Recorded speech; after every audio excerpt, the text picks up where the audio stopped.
Are you a female entrepreneur of color looking to connect with other badass women like yourself to share stories of challenges and triumphs, to inspire and be inspired, and to grow together as a community? Well, you're in the right place. Today we talk about the reality of being the Jill of all trades in your business. We cover ways to lean into it while you can, identify roles that you'd like to fill within your team, and encourage you to go from the Jill executing all of the roles to the Jill managing your business from a macro level, aka boss bitch CEO perspective. Welcome to Money Talk with Yesi and Tori. We are financial advisors with the mission to change the face of modern wealth by helping female entrepreneurs of color find power in their money.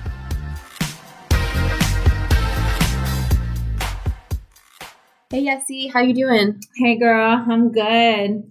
Good. Happy Wednesday, our podcast recording day. Yes. Today we're going to talk about the reality of being the Jill of all trades in your business. And let's just put that out there right now. Being a Jill of all trades is a skill and often a necessity for entrepreneurs, especially when you're first starting out. And we get it. Yeah. However, it is not a sustainable or fun way to live. You're often working from fight or flight, and that cortisol running through your body from all the stress of doing all the things is not sustainable for the long term. But when you're starting your business from scratch, you really have no choice. You are the butcher, the baker, and the candlestick maker.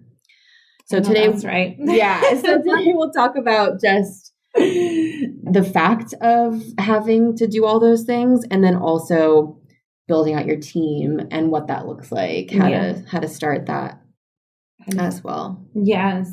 I know when I go back to obviously starting out, I was completely blindsided by all the responsibilities, just what it took to be a business owner. When you go to college and you're kind of being told, okay, this is what you're going to have to do, to being told that you're just going to, how to be a good student, right? And that's, you know what it's going to take to be a good student because your teacher's telling you what you need to do to be a good student. So you always have someone telling you what it is that you need to do to be successful in something. Right. Now you jump into this role where no one's really telling you what you need to do, right? And you need to figure it out and then take on all these roles and responsibilities to make things happen, which can become really overwhelming.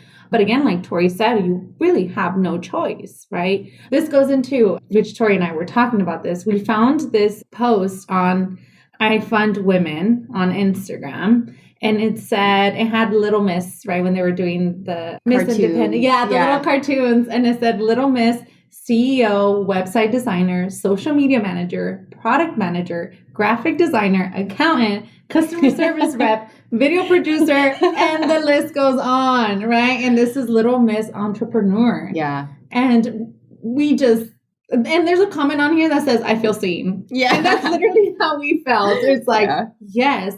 And this is what it takes to run a business, which is why it could be really overwhelming. And now I have a question, I'm really going to interview Tori for a bit here because we both felt it, like just having to take on all these responsibilities and these roles. But I know you've been able to build your team. At what point did you feel like you reached like, okay, I need to do this for myself, for my business? Yeah, I think it was 2017. So about 6 years ago now. The most effective use of my time is being in front of clients and doing the things that help me to get in front of clients.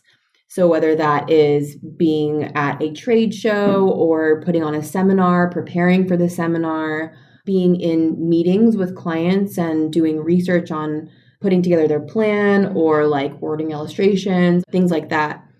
Those are the things that I needed to be doing, that I identified really early on that would generate revenue. And I knew that my time shouldn't be spent doing paperwork or spending an hour on one social media post that maybe like my mom and one other person is going to, Yeah. So I knew kind of like early on that I needed somebody who was good at those things and who could do those things while I went out to do the other revenue generating stuff.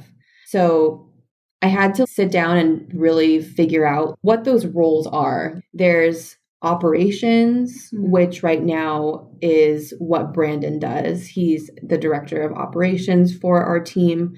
He helps a newly made client go from just a prospective client all the way through to a fully onboarded client, and helps with servicing as we're continuing to do other pieces of business with the client, depending on what their needs are like, as we maintain our relationship. And so he is fully in charge of that now, and we've been working together for 5 years. And so I feel so blessed to say this, but I have not touched a piece of paperwork myself, probably for like 5 years. Don't get me wrong. When I first started, I knew everything about paperwork. And so like as our technology has changed and as we've brought on Brandon, that has kind of changed a little bit. And I don't necessarily know everything about what it's like now. Hashtag blessed. Yeah. But that was something that I identified early on that I needed help with. And then also 5 years ago, I also started working with my now husband, Alex. And we were really good partners to start just because we had similar values and similar missions. And he is really good at just like tracking numbers and like business planning. And when I have this big vision of what I want to accomplish for the team, he helps me to execute it. He's very detail oriented and I'm kind of this big dreamer. Like we're going to do this goal and he helps me execute it. So the execution part of it, whether that is planning for a seminar or reaching out to 401k or a 403b that we manage, coordinating their financial wellness program, things like that, or like prepping for appointments. He helps me with that too. And now Max, our newer client services associate, he's going to start taking on Brandon's job a little bit, helping us prepare for meetings, doing some of the marketing, queuing up social media posts that we write and blog posts and videos that we create and just putting it out there because it's kind of tedious. And so he helps us with that. And then, of course, you are my partner in helping female entrepreneurs of color and getting out there in front of our new target market that we're so passionate about, having someone to bounce ideas off of and strategize like how to get in front of that new target market in the most organic and efficient way to begin like making clients and building revenue for that part of the business. Does that make sense? No, like, yeah, I don't know if that was like no. Now the other thing that I'm really so being in control of your business or owning your business means that you're in control of it, right? Yeah. You are managing it all. There is not one thing you don't know that is happening because you're doing it. Right. So you're in control.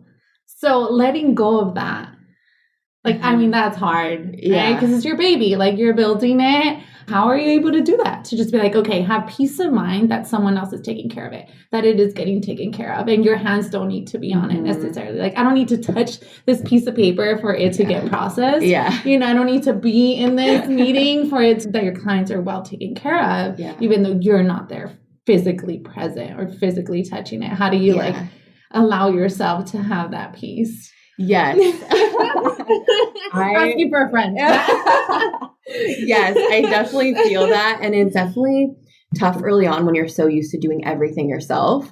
But I think it starts with like a good relationship with the person that you're delegating those tasks to early on, and a good training program. Just making sure that you are communicating what their role is and what their responsibilities are, what it looks like to be successful in their role. They need to know that, and you need to communicate that. And then second, once you've set that foundation for them, you just have to remember that your time is best spent for your clients, with clients, or helping to bring the best service to your clients and making new clients.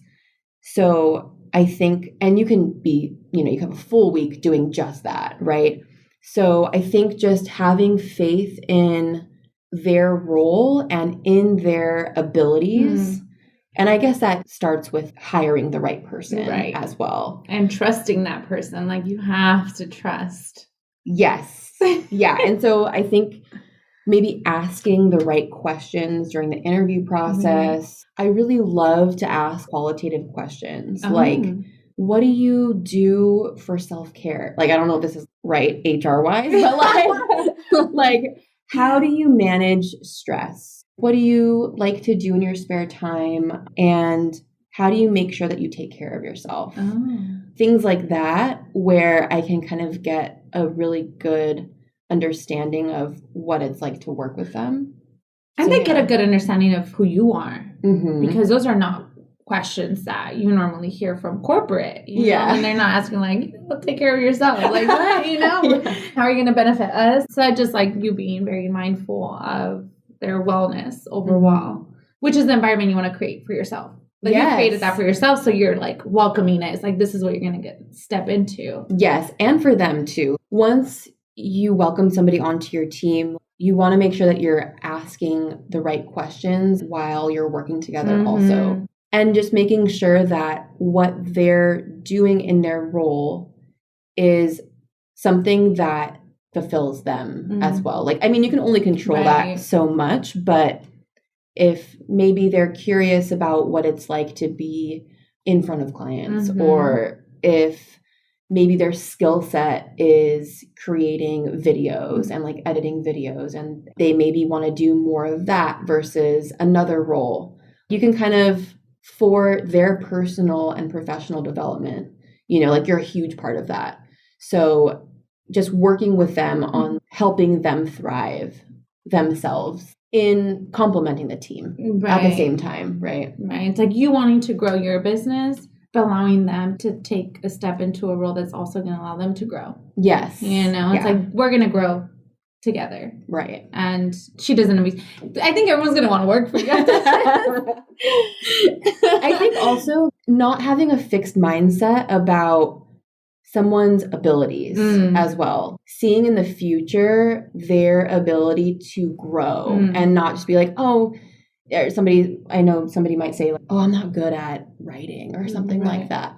But you're not good at writing yet. You're not going to make quote unquote good at writing right at this moment. But there is potential for you to get better, like just repetition, YouTube videos, chat GPT.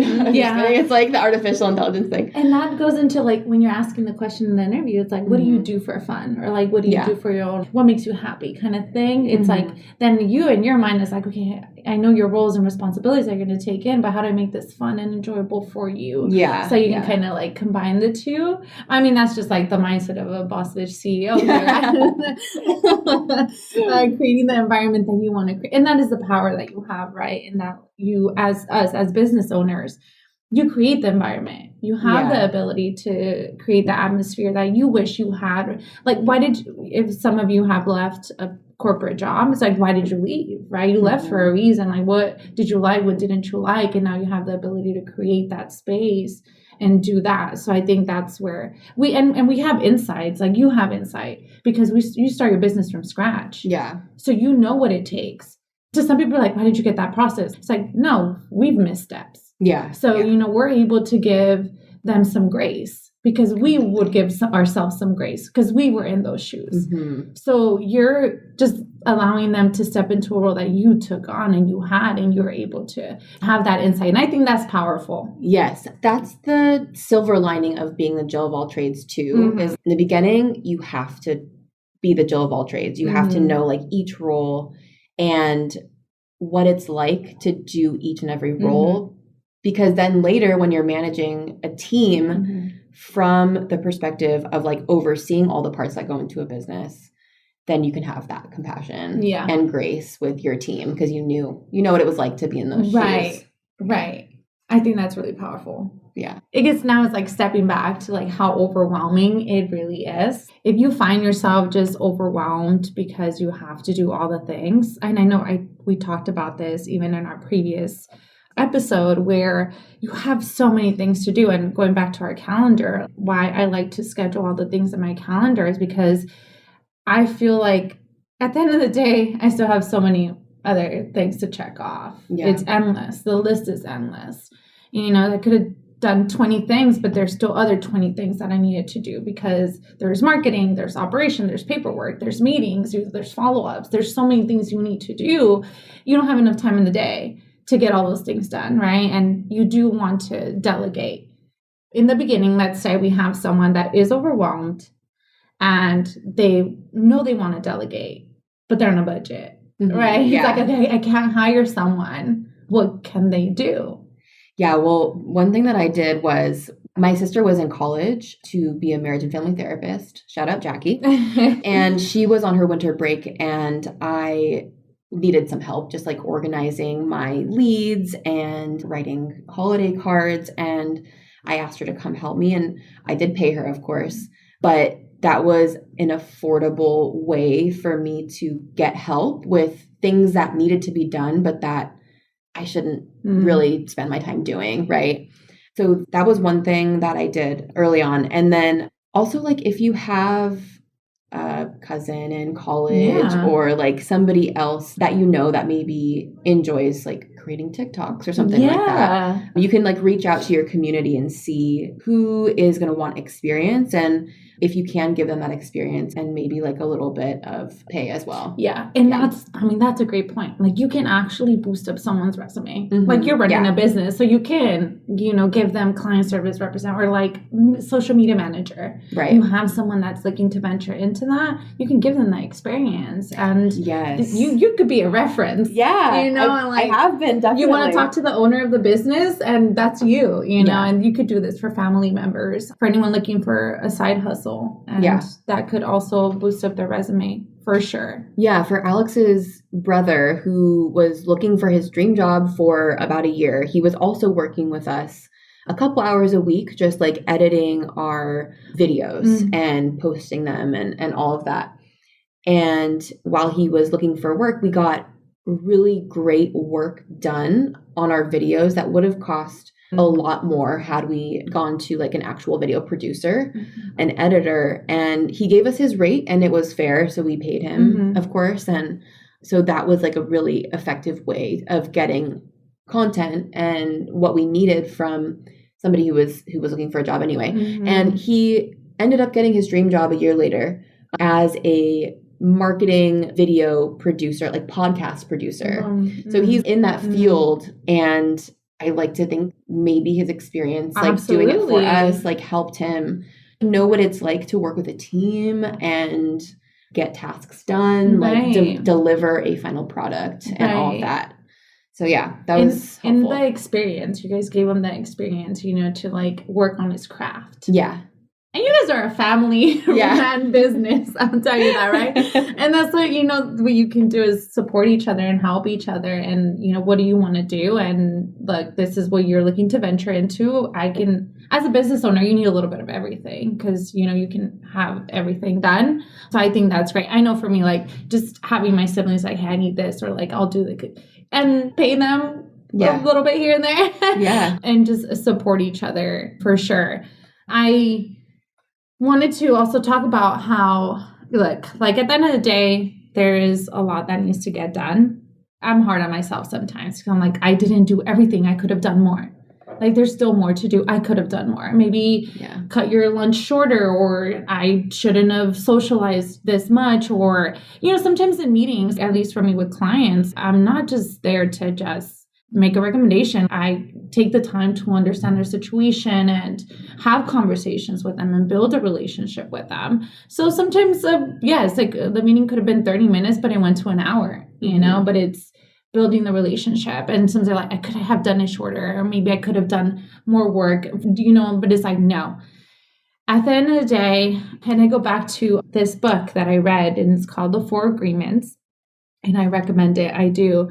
Because it's just really helped me just have peace, give myself grace, and knowing that as long as I'm trying my best and I do my best, then that's okay. Yes, there's 20 other things I still need to do. But hey, I got 20 things done and I did my best. And something about that is so freeing, to just free yourself from the guilt that I know that comes as a business owner, and that I could have done more. I could have done more, because there's an endless things that you can still do at the end of the day. And I don't know, that just helps me with the trying to build the Jill of all trades. And look, it's a lot of responsibility. You're doing the work of many. Will you spend 30 minutes on and try to do that? Someone spends their whole day doing that. Give yourself grace, and just as long as you're trying your best, at the end of the day, the other 20 things, you'll tackle them tomorrow. Because guess what? Tomorrow you're going to feel the same way. There's still going to be another 20 other things to do. So the job is endless, but delegating would definitely be the way to go. Yeah. And I think like if you do feel overwhelmed, and if you are currently the Jill of all trades in your practice or in your business, start to write down a list of roles and responsibilities for each of the things that you're doing, and then maybe make it a goal to find someone to fill in those roles. We know the consequences of, or I guess the realities of staying a Jill of all trades. There's only so much time in the week, and there will be some things ultimately that you have to push to the back burner, and that just don't get done if you continue to do all the things in your business. Some quote unquote extras, right, in our business that aren't as urgent, but that would increase our visibility or impact as a business owner would be like marketing to your target demographic with your own voice, connecting with professionals, working thoroughly on clients' plans, which might have an impact on retention and referrals and income. Those things have a huge impact on just like the service that you're providing. So if you don't have time to do those things, it might impact like the clients that will stick around, right? Like you are kind of risking that relationship, right? By not delivering all that you can in that relationship from a professional perspective. And sometimes other consequences of like staying a Jill of all trades and doing all of those duties yourself and all those tasks yourself is that, again, it's exhausting. You spend time doing things that don't excite you as much, that could lead to burnout. Personally, if I were doing paperwork all day, I would not. And you might lose sight of why you've gotten as far as you have. Right. And so just being honest with yourself, being self-aware, analyzing your business from like a bird's eye perspective. What are things that you enjoy? Writing down your strengths and your weaknesses and what you want to focus on and what you can delegate. Right. And being okay with letting go of responsibilities and trusting. But it comes down to finding someone that you trust. Obviously, this is your baby, that you're creating something from scratch, but finding people that you trust, whether that's a friend, family members, just to start off and help you take some of these responsibilities and help you grow your business. Because in order to grow, girl, there is no CEO that is doing all the things by themselves. Okay, let's be honest. So in order to grow, you're gonna need a team, right? But it's okay. As we're starting off, it's how do you do that? And, it's by analyzing your business, take a step back. We're starting out the year right now. So, as you're doing your business planning for the year, see how you can do that. And by doing it budget friendly, look at your family. If you're like me and you're Latino and you have a bunch of cousins, you can find help there, or friends, everyone's if anyone's looking for a side hustle, you as a business owner have the capability to offer them a role in your business. Yeah, there are also virtual assistants that can take on small tasks that can be done virtually. Yeah. And that might be a good first step too. Absolutely. And where AI is going, never know. Also, I wanted to say one thing. I know it is hard sometimes to let certain things go since you're the business owner, right? It's your baby. And you might enjoy taking on everything, because that might reaffirm to yourself that you are irreplaceable. That you're valuable. You're a valuable member of your business, your team. No one could ever tell you that you're not working hard enough. Oh my gosh. And so I'm here with your healthy reframe. Okay. You are inherently valuable aside from your productivity. Say that again. Say that again. You are inherently valuable aside from your productivity. Oof. So focus on working smart, not just hard. Time spent does not equal the amount of value that you can provide. So that's just a word of encouragement. Free therapy right there, everyone.